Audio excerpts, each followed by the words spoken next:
kam një pyetje. Kur njerëzit si mbajnë premtimet, edhe zën bejt tek Allahu, ç'a ndodh me ata?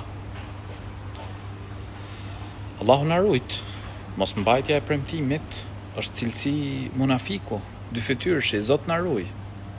Ndërsa kush betohet në Allahun e lartësuar për diçka dhe nuk e bën atë, duhet që me u pendu tek Zoti i gjithësisë.